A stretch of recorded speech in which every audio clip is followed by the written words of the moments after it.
Assalamualaikum warahmatullahi wabarakatuh. Sahabat Markisah dimanapun berada, alhamdulillah dan terima kasih kepada yang sudah like dan subscribe. Semoga selalu dalam lindungan Allah dan dipanjangkan keberkahan umurnya.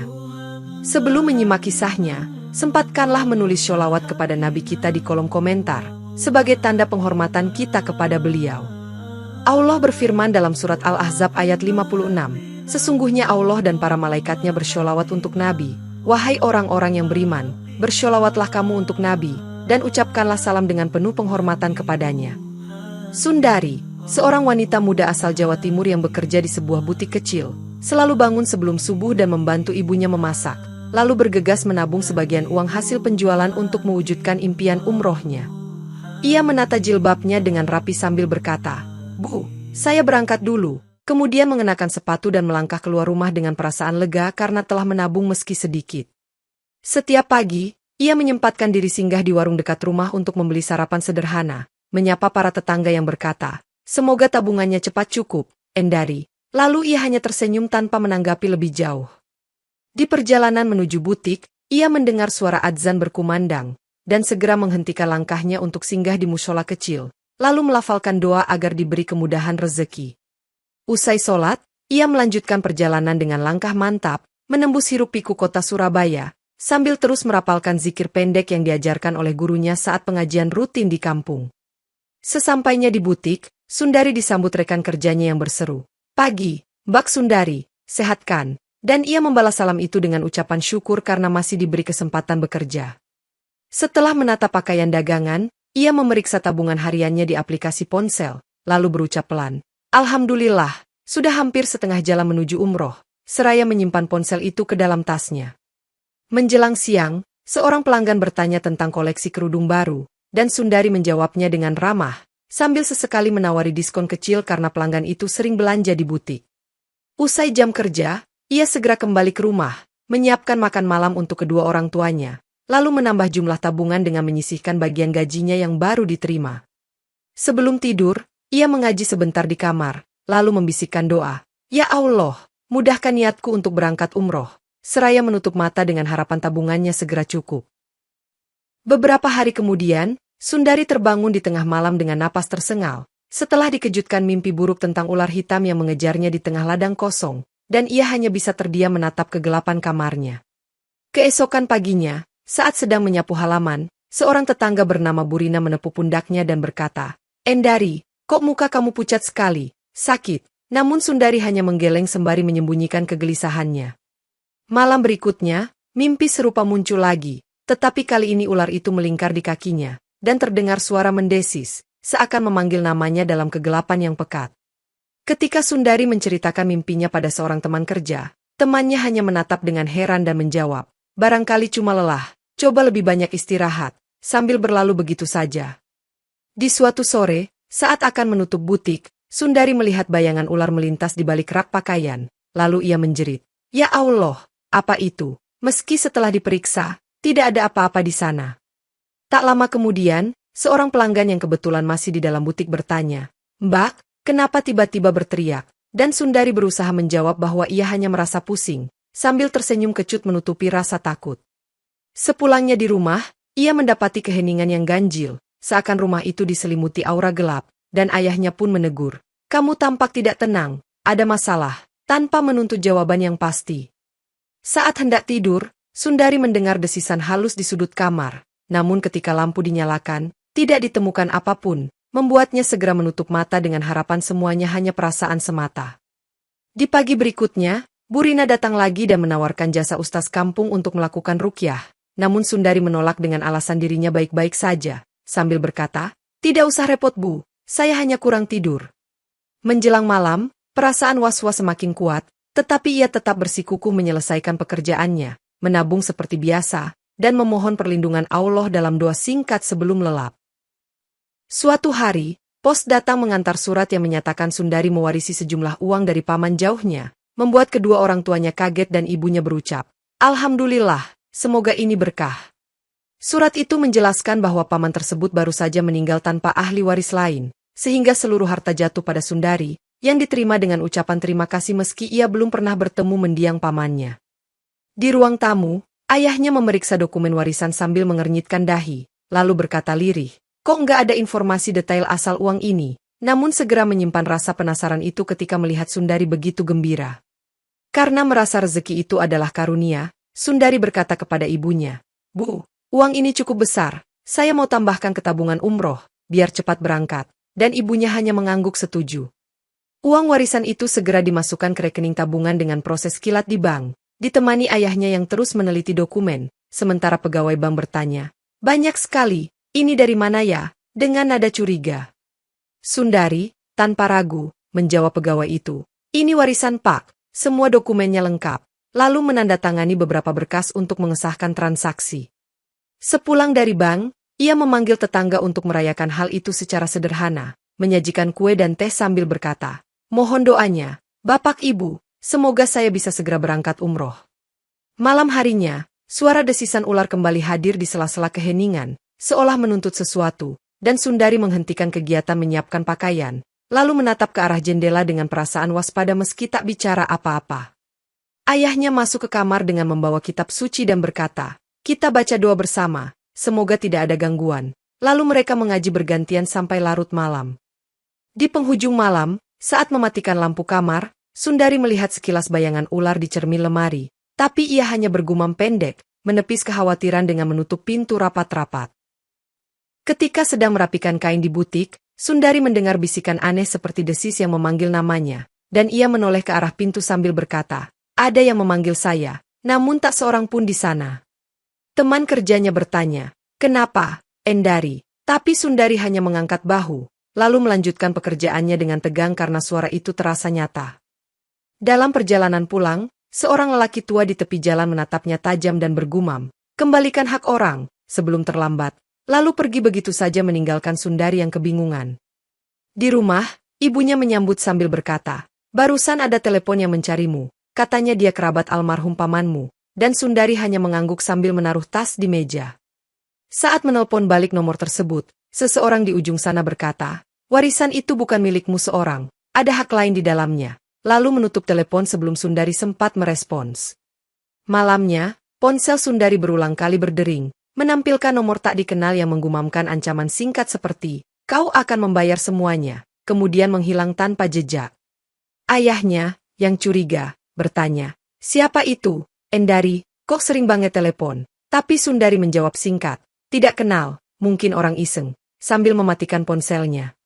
Keesokan harinya, ia menemukan amplop tanpa nama di bawah pintu butik berisi selembar kertas bertuliskan, berhenti gunakan uang itu, disertai coretan gambar ular berwarna merah.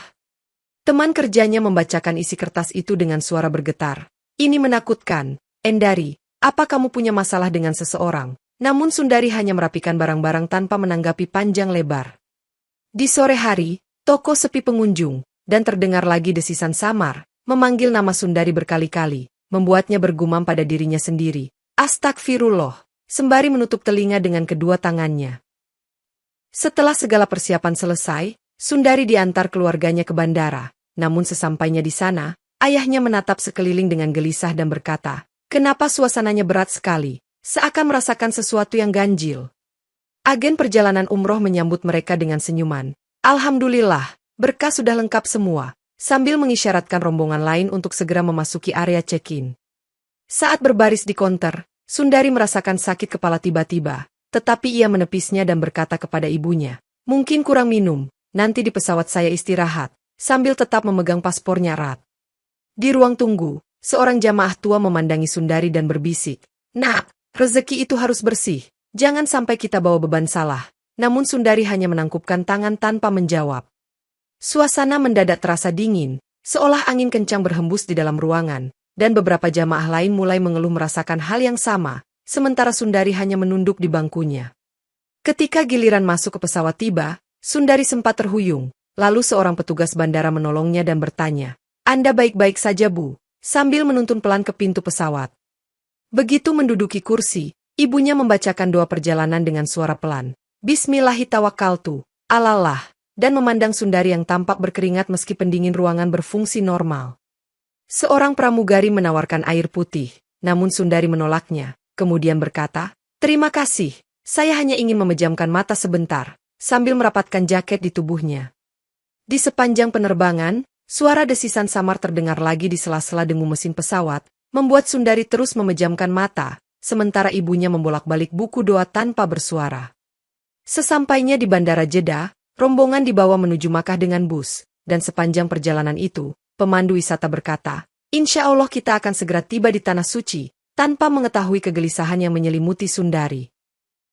Setelah menyimpan barang di hotel, Sundari dan rombongan menuju Masjidil Haram, namun di tengah kerumunan jamaah, Sundari mencium bau busuk aneh seolah bangkai menyengat, lalu menutup hidung dengan syal.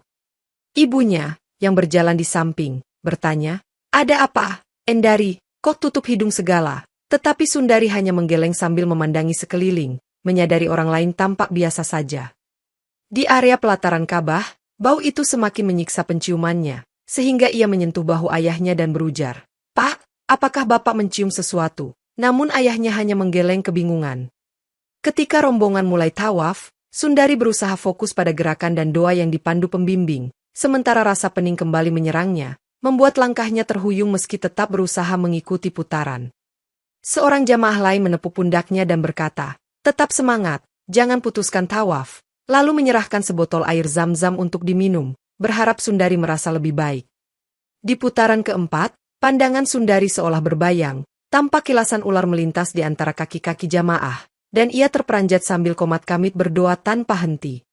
Setelah tawaf, ketika rombongan hendak melakukan sa'i, Sundari bertanya kepada pembimbing, "Ustaz, apa saya boleh istirahat dulu?" Dan sang ustaz mengangguk, mempersilakan Sundari duduk di pinggir area. Saat istirahat, bau busuk itu seakan menempel pada pakaiannya, membuatnya tersentak dan berkata pelan, "Astagfirullah, kenapa hanya saya yang menciumnya?" Sambil menengok ke kanan kiri mencari sumbernya. Ibunya mencoba membantu dengan menyemprotkan wewangian, tapi bau itu tak kunjung sirna, malah terasa makin kuat setiap kali Sundari menarik napas panjang. Di balik keramaian, seorang petugas kebersihan menatap Sundari dari kejauhan, menggelengkan kepala seolah memahami sesuatu, namun tak berbicara sepatah kata pun. Setelah menuntaskan sa'i dan tahalul, Sundari resmi menyelesaikan rangkaian umroh bersama rombongan, namun wajahnya tampak kusut saat pembimbing berkata, "Selamat, semoga umroh kita mabrur." Sejurus kemudian, Sundari merasakan hawa panas di tengkuknya, seakan ada sesuatu yang mengawasi, dan ia segera menoleh ke belakang sambil berbisik, "Siapa di situ?" Namun yang dilihat hanyalah jamaah berlalu lalang. Sesampainya di hotel, ayahnya mengingatkan, "Kita akan kembali ke Masjidil Haram nanti malam untuk sholat Isya," lalu meminta Sundari agar makan dan beristirahat sejenak. Saat makan di restoran hotel, seorang jamaah dari kampung sebelah mendekat dan menyapa, "Alhamdulillah sudah umroh, ya Mbak," diikuti senyum kecil, sedangkan Sundari hanya mengangguk lesu. Tiba-tiba, pelayan hotel yang mengantarkan minuman menatap Sundari dengan tatapan aneh dan berucap, "Hati-hati dengan apa yang kau bawa," sebelum berbalik pergi, menimbulkan pertanyaan di benak ayah dan ibu Sundari.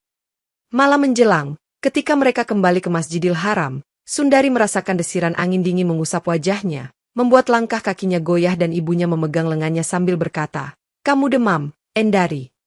Di pintu gerbang masuk, terdengar sayup-sayup lagi suara mendesis, kali ini lebih nyaring dan jelas, seolah menebarkan ancaman, "Kau tidak layak di sini." Namun tak seorang pun di sekitarnya mendengarnya. Setelah menunaikan sholat Isya, Sundari bergabung dengan jamaah lainnya untuk membaca doa bersama, namun tiba-tiba pandangannya kembali berbayang, memperlihatkan ular hitam melingkar di tiang masjid. Jamaah di sampingnya bertanya, "Mbak, kenapa wajahmu pucat sekali?" Namun Sundari hanya menjawab, "Saya kurang enak badan," sambil menunduk dan menutup wajah dengan kedua telapak tangannya. Kala pulang menuju hotel, keheningan malam menyergap suasana, ditambah dengung samar di telinga Sundari yang menyebut namanya berulang-ulang, seolah menanti saat yang tepat untuk menampakkan diri. Esok paginya, Sundari menunaikan sholat subuh di Masjidil Haram, namun begitu ia menapakkan kaki di pelataran Ka'bah, lantai marmer seakan bergetar dan terdengar suara gemuruh yang hanya ia rasakan. Tiba-tiba, puluhan ular hitam muncul di hadapannya, lalu merayap dengan cepat, menyebar ke segala arah, sementara jamaah lain berteriak panik, namun tak semua orang melihat kemunculan ular-ular itu secara nyata. Ibunya menjerit, "Ya Allah, lindungi anakku." Saat melihat beberapa ekor ular melilit kaki Sundari yang berusaha melepaskan diri meski tak berdaya, sementara kaki jamaah lain tak tersentuh sedikit pun. Seorang penjaga masjid yang turut menyaksikan keanehan itu berlari mendekat, memukul-mukul lantai dengan tongkatnya sambil berseru, "Bismillah!" menjauh. Namun ular-ular itu justru semakin banyak berdatangan. Sundari jatuh tersungkur, menahan sakit akibat gigitan ular, kemudian berteriak, "Ampuni saya, ya Allah!" Meski tak ada penjelasan jelas bagi jamaah yang kebingungan melihat kejadian tersebut. Di antara jeritan para saksi mata, ular-ular itu membeli tubuh Sundari, mencengkeram tangannya yang kini penuh luka, sementara jamaah lain hanya bisa mundur karena ngeri menyaksikan pemandangan menakutkan ini. Ayahnya mencoba menolong dengan menarik lengan Sundari sambil berseru, "Tahan, Endari, tahan!" Namun lilitan ular justru makin kuat, menahan tubuh Sundari di lantai marmer.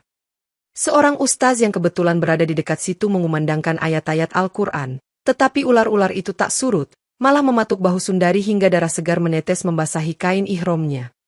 Beberapa jamaah mulai berlarian memanggil petugas keamanan, namun ketika mereka tiba, ular-ular itu terlihat semakin ganas, melingkar-lingkar di sekujur tubuh Sundari yang meraung kesakitan.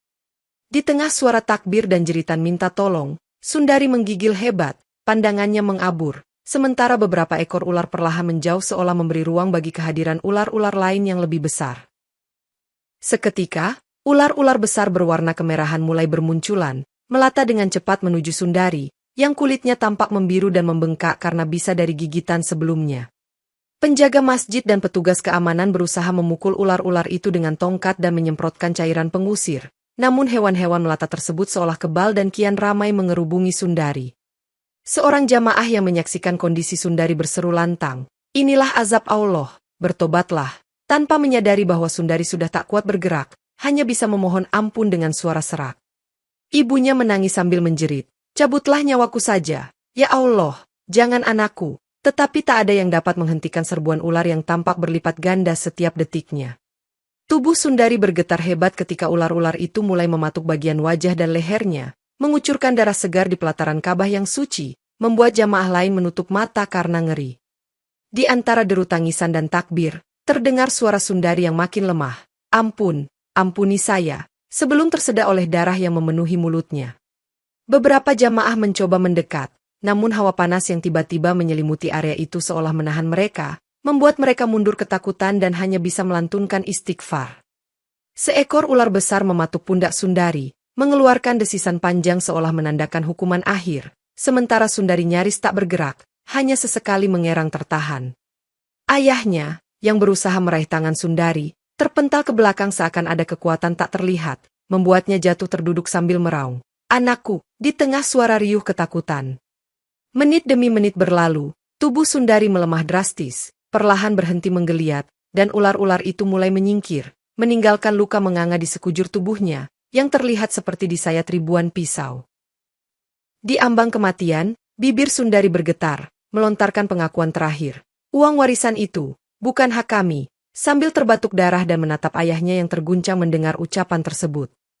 Kilas balik muncul dalam benak mereka yang mendengar, ketika dahulu Paman Sundari pernah merampas uang milik penduduk desa, menyebabkannya melarikan diri ke kota lain, lalu meninggal tanpa sempat mengembalikan harta itu.